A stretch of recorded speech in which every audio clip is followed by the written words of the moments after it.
The off-campus show on Amazon Prime changed a lot about the deal, but I think they made it better. I know, put the pitchforks down. I have talked about my biggest issue with the deal time and time again. It took a fantastic book and made me cringe at the end. And now what, 11 years later, they finally fixed it. So a little history about me. I actually studied film in college, and specifically one of the things I studied really heavily was adaptation. So understand that I'm coming from this with a very different lens. Let's talk about what makes a book adaptation really work. The number one key here is casting. This can either make or break an adaptation for people because, well, they have an idea of what these characters look like in their head, and now somebody else is telling them what they should be seeing. So casting is crucial, and I think Off Campus nailed it. Elle Bright is exactly what I pictured when I think of Hannah. And not only just because of the way she looks, but her mannerisms, the way she says things, everything about her energy is Hannah. Not to mention, I was shocked when I found out how young she actually was when filming season 1, which we're going to talk about because I do have my issues with it. But man, the way she acted her ass off, she has a huge career ahead of her. Belmont Cameli. Yes, he is exactly what I picture when I think of Garrett, which is funny because I actually think Garrett was actually described slightly differently because I remember disliking the way he was described because it's not what I wanted him to look like. Plus, the chemistry between the two was impeccable. Even though I know some people online have said that it kind of fell off towards the end of the season, I disagree. So when it comes to the rest of the characters, I want to tell a little story. I remember when we first went to go see Chronicles of Narnia in the theaters when The Lion, the Witch, and the Wardrobe first came out when I was a teenager, and my mom leaned over during the movie and said it's like meeting celebrities. I got it then, and I get it now with Off Campus. My point is, I was able to pinpoint specifically every one of our main characters even before they were properly introduced. The only casting that made me want to cry was that of Garrett's father, okay? Look, I love Steve Howey. I loved him in Reba, I loved him in Shameless, and quite frankly, I loved him in this. But he will always be Van to me. At least Kevin was somewhat like Van. This was a complete departure from that character, and why Van? But that is a me problem, not the casting director's problem, not Steve Howey's problem. It's a me problem, okay? I get it. However, we should absolutely discuss the elephant in the room. While yes, Elle was a legal adult while filming the first season, there is nearly a 10-year age gap between her and Belmont. While this isn't inherently a bad thing, because I am sure Belmont was very respectful of her space and her comfort and took care of her on set during the spicy scenes, it is important to remember that upon filming this video, she is only 19 years old, which means she was 18 while filming those spicy scenes with somebody nearly 10 years her senior. Now, she was quoted to say, "I get people's concern, but also not once did I feel left out from being younger than everybody. We're all such a family, and like everyone was just more than perfect. And I couldn't be more comfortable on this set with these people. So it is funny when they say that. I'm like, I'm good. I'm completely good." So it is good that she felt comfortable on set with actors who were much older than her, especially one of them being her love interest. But it does open up a bigger conversation that we really need to have about Hollywood as a whole. And that conversation is finally happening right now in today's world. Well, there are still some people trying to cover it all up. But actors at severely young ages are sometimes put into situations where they feel like they do not have the power or courage to say when they're feeling uncomfortable. And that's a problem, especially young women actors who don't want to be labeled as difficult so early in their career. But one thing I did notice was she clearly had some say in what she showed or how naked she got, probably because there were a couple of intimacy coordinators on set that asked her those questions, which is a great thing that production did.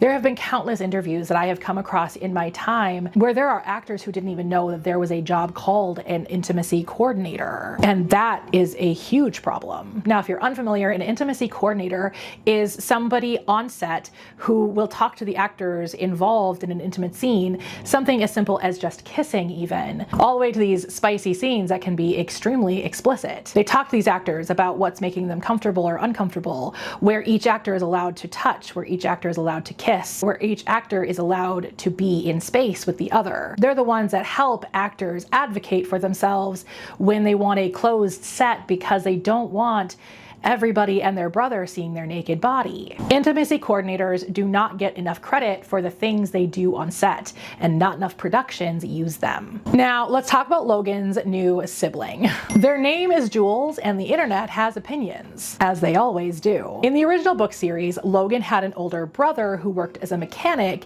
and helped him navigate having an alcoholic father. However, in the TV show, they made this a non-binary sibling who ran a social media account that basically became the university's gossip columnist. I thought the change was great for a few reasons. It brings somebody new into the fold and changes up the book series enough to make it feel new and exciting. It gives us inclusion of a non-binary character, especially one that appears to be sapphic and not overly sexualized, considering Elle Kennedy's problematic history there. Plus, they serve as a narrator for the hockey scenes. It breaks up the hockey scenes, allowing it to still have the action while still being a little interesting, but doesn't steal the spotlight too much that the hockey still takes the center stage. The internet is torn. People hate when things shift. Like I said earlier in the video, I literally studied adaptation, so I come at this from a different lens.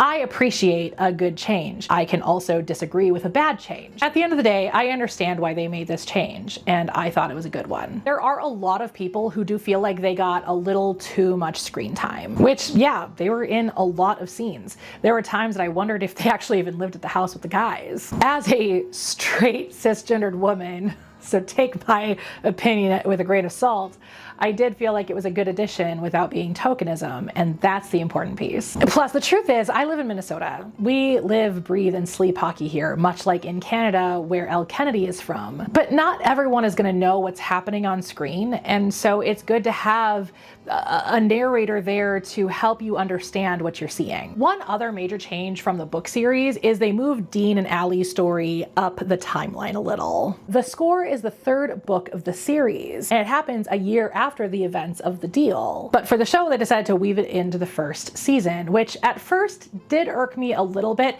because the one thing I loved about Dean's story was you got to know him as this jerk, and then you get to see his redemption in real time because of Allie.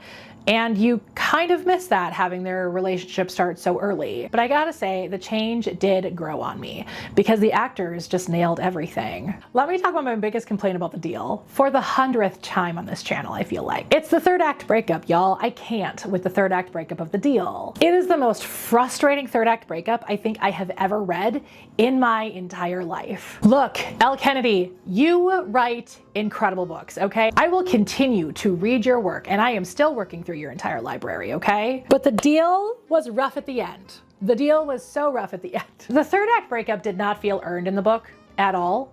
And then afterwards, Garrett only made it worse by having a hands-off deal where he threatened literally anyone who might even look at Hannah, which is such misogynistic bullshit that cannot ever be framed as romantic, ever. The TV show completely flips this. The breakup is not caused by Garrett's abusive and controlling father, but it was made about their actual relationship and a problem that is festering within it. Something that couldn't be solved with a simple, honest conversation. It stopped being about a miscommunication and started becoming about Garrett realizing that he has to work on himself. And the hands-off rule, while still there, was not started by Garrett. It was started by somebody off screen as part of the hockey team. And in fact, he tells Hannah outright after learning about it that she deserves to be with whoever she wants to be with, that he wants her to be happy, and that is the most mature thing they could have done with that character. When season 1 ended, I immediately just wanted to start over from episode 1 and watch it again. It was so well written, so well acted, so well produced, so well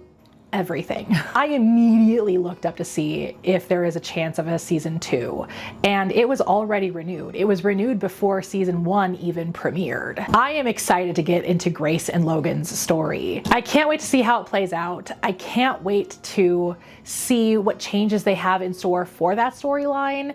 And I can't wait for the character to be fully introduced. They also pulled a character from the Briar U series, which I'll be honest, I haven't read. It is literally sitting in my Audible library taunting me. It is the next thing on my list, I promise. But they pulled a character from Briar U and put him in a spot that just was taken up by a random hockey player in the score. In all reality, I can't wait to see where they're gonna take Dean and Elle now that we're in the middle of their story in season 1. And Hunter. Here's my final take. Off campus is not the deal. It was never going to be. And no adaptation truly is its source material, and that's okay. It's a translation, and good translations are able to capture the spirit, not necessarily the letter. And did they capture the spirit? Yeah, mostly. Could they have captured more of it? Yeah, absolutely. Am I gonna watch it 3 more times before season 2 airs?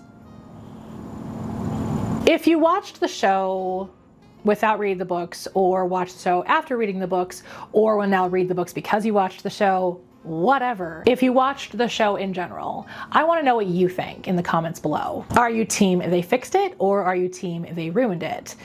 Because I need to know if we can be friends. And if you want more romance content from a fellow hot mess, hit subscribe. I am here every Thursday giving opinions about fictional people way too often. I'll see you next Thursday.